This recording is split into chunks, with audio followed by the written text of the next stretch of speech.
In 1990, Stöungga had a chance to become the only player in history to win 3 main event titles in freeze-out format. Having already been crowned champion in 1980 and 81, Unger held the commanding chip lead as the tournament neared its conclusion in 1990.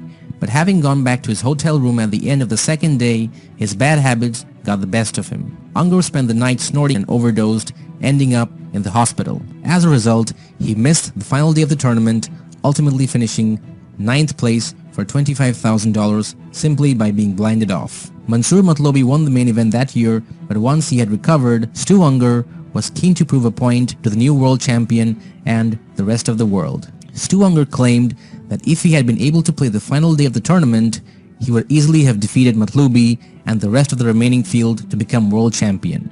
To prove this, he challenged Matlobi to a $50,000 heads-up freeze-out match. The duel eventually took place at the Four Queens early next year. Matlobi initially took the lead in the match, then Unger nudged in front. With blinds of 200, 400 and Stöungga holding 60,000 to Matlobi's 40,000, the players were dealt 10-9 offsuit and 4-5 offsuit respectively. Unger started the action with a race to 1600 and Matlobi called holding 5-4 offsuit. The flop came 3-3-7 rainbow and Matlobi checked, and Stöungga made a big bet close to 6,000, which Matlobi called with his gut shot straight draw. Both players then checked the king turn. The river was a queen, and smelling weakness in Stewie, Matlobi jammed all in with the $32,000 he had back.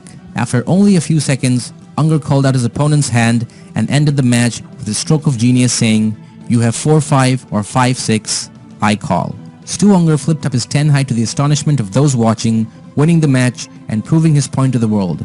This is possibly one of the greatest poker calls in poker history.